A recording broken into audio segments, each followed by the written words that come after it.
अनन्या बॅनर्जी बंगालच्या राजकारणातलं एक असं नाव जे मिस कलकत्ता म्हणून अख्ख्या कोलकात्यात फेमस आहे. त्यांच्या फेमस होण्यामागचं पहिलं कारण म्हणजे त्यांचं अभिनय क्षेत्रातलं काम. त्यानंतर दुसरं कारण म्हणजे नगरसेविका म्हणून त्यांच्या वार्डात असलेला प्रभाव. म्हणजे कोलकात्याच्या राजकारणात अचानक असा एक स्फोट झाला ज्याचे पडसाद आता संपूर्ण देशभर उमटताना दिसत आहेत. अनन्या बॅनर्जी यांच्या कार्यालयाच्या आत condoms, makeup kit, massage machine, रोख रक्कम आणि काही कथित कागदपत्रे आढळल्याचा व्हिडिओ व्हायरल झालाय. त्यानंतर जनतेच्या कामांसाठी असलेल्या कार्यालयामध्ये अशा वस्तू कशा आल्या हा प्रश्न विरोधकांनी उपस्थित केला असून तृणमूल काँग्रेसवर हल्लाबोल चढवलाय. भाजपनं या प्रकरणावरून गंभीर आरोप करत हे कार्यालय लोकसेवेसाठी नाही तर इतरच कारणांसाठी वापरलं जात असल्याचा दावा केलाय. पण मंडळी, या अनन्या बॅनर्जी नक्की कोण आहेत? त्यांच्या कार्यालयात आढळल्याचा दावा करण्यात आलेल्या वस्तूंचं सत्य काय आहे? भाजपनं नेमकं कोणते आरोप केलेले आहेत? याच प्रश्नांची उत्तर जाणून घेऊयात आजच्या व्हिडिओच्या माध्यमातून. नमस्कार, मी अक्षय आणि तुम्ही पाहताय विशेष भारी. मंडळी, तृणमूल काँग्रेसच्या नगरसेविका अनन्या बॅनर्जी यांच्या कार्यालयामधून condoms, makeup kit, massage machine, रोख रक्कम, रेट चार्ट आणि इतर साहित्य आढळल्याचा दावा करण्यात आल्यानंतर पश्चिम बंगालमध्ये मोठा राजकीय वाद निर्माण झालेला आहे. ही घटना कोलकात्यातील मुकुंदपूर परिसरातील वॉर्ड क्रमांक 109च्या कार्यालयाशी निगडीत आहे. काही स्थानिक नागरिक आणि विरोधी पक्षाच्या कार्यकर्त्यांनी कार्यालयात प्रवेश करून तिथं विविध वस्तू असल्याचा दावा केला. त्यामध्ये कॉन्डम्स, मसाज मशीन, मेकअपसाठी स्वतंत्र खोली, फ्रीज, मायक्रोवेव्ह, बेड, रोख रक्कम आणि प्रॉपर्टी डेव्हलपर्स कडून पैसे वसूल करण्यासंबंधी कागदपत्रे असल्याचं सांगण्यात आलं.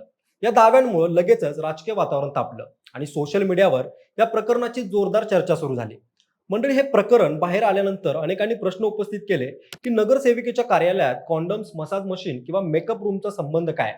हे कार्यालय लोकांच्या कामासाठी असताना अशा वस्तू तिथं का ठेवण्यात आल्या होत्या? या प्रश्नांवरून विरोधकांनी टीका सुरू केली. काहींनी या कार्यालयाची तुलना जनतेच्या सेवेसाठी असलेल्या कार्यालयाशी न करता खाजगी वापराच्या जागेशी केली.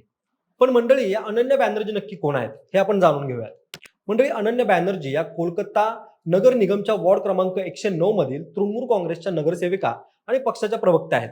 त्यांचा जन्म पश्चिम बंगालमधील कोलकाता येथील एका बंगाली कुटुंबात झाला असून त्यांनी आपलं शालेय शिक्षण साऊथ पॉइंट हायस्कूल मधून पूर्ण केलं आणि त्यानंतर कोलकाता युनिव्हर्सिटीमधून इंग्रजी विषयात ग्रॅज्युएशन केलं. हे शिक्षण पूर्ण झाल्यानंतर त्यांनी सुरुवातीला एअर हॉस्टेस म्हणून एव्हिएशन इंडस्ट्रीजमध्ये काम केलं, ज्यामुळं त्यांना लोकांसोबत संवाद साधण्याचा चांगला अनुभव मिळाला. त्यानंतर ग्लॅमर जगतात त्यांनी नशीब आजमावलं आणि साल 2000 मध्ये त्यांनी मिस कोलकाता हा किताब आपल्या नावावरती केला. त्यांच्या 5 फूट 9 इंच उंची आणि आकर्षक व्यक्तिमत्वामुळे त्यांनी मॉडेलिंग क्षेत्रामध्ये प्रवेश केला आणि बंगाली चित्रपटसृष्टीत अभिनेत्री म्हणून काही चित्रपट व कार्यक्रमांमध्ये काम केलं. त्यानंतर त्यांचा विवाह भाजप नेते आणि अभिनेते जॉय बॅनर्जी यांच्याशी झाला होता, ज्यांचे ऑगस्ट 2025 मध्ये निधन झालं. त्यानंतर 2009च्या सुमारास त्यांनी ममता बॅनर्जी यांच्या तृणमूल काँग्रेस पक्षात प्रवेश केला आणि आपल्या राजकीय प्रवासाला सुरुवात केली. 2015 मध्ये त्यांनी वॉर्ड क्रमांक 109 मधून पहिल्यांदा नगरसेविका म्हणून निवडणूक जिंकली आणि 2021 मध्ये त्या पुन्हा याच वॉर्डमधून निवडून आल्या. राजकारणात आल्यानंतर त्यांनी महिला विकास आणि बाल हक्कांसाठी काम केलं. त्या वेस्ट बंगाल महिला विकास विभागच्या चेअरपर्सन आणि राज्य बाल हक्क संरक्षण आयोगाच्या सदस्य देखील राहिलेल्या आहेत. मंडळी, त्यांच्या राजकीय कारकिर्दीत अनेक वादही जोडले गेलेले आहेत. 2015च्या निवडणुकीत त्यांनी हटके पद्धतीनं साडी नेसून घरोघरी प्रचार केला होता. त्यानंतर 2024 मध्ये त्यांनी कोलकाता नगर निगम मध्ये ख्रिश्चन समुदायाबद्दल केलेल्या एका वक्तव्यावरून वाद निर्माण झाला होता, ज्यावर पक्षानं स्पष्टीकरण मागितलं असता त्यांनी ती क्लिप एडिटेड असल्याचा दावा केला होता. तसंच 2025 मध्ये संतोषपूर एव्हेन्यू येथील त्यांच्या घराच्या बांधकामाच्या रेग्युलरायझेशन बाबीवरून आणि 32 लाख रुपयांच्या व्यवहारावरूनही त्या चर्चेत आल्या होत्या. सध्या त्या एका कॉन्डोम सारख्या वस्तू सापडल्याच्या वादामुळे प्रचंड चर्चेत आलेल्या आहेत.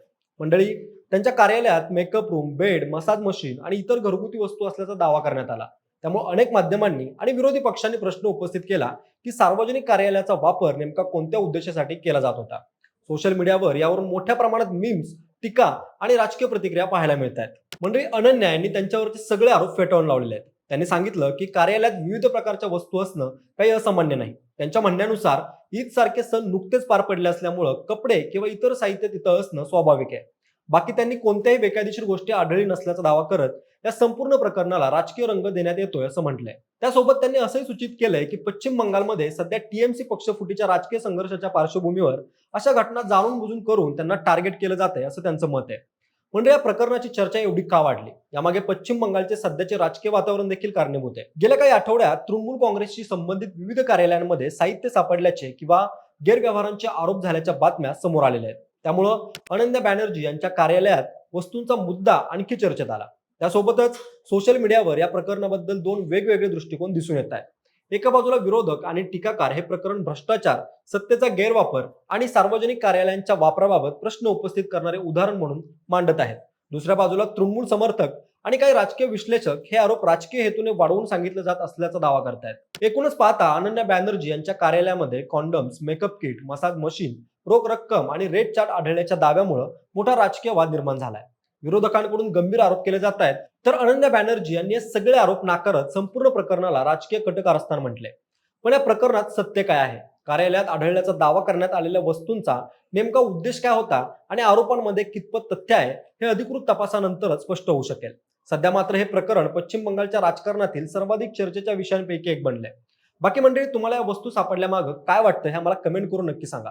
सोबतच आपल्या विशेष भारीच्या युट्यूब चॅनेलला सबस्क्राईब करायला विसरू नका। धन्यवाद।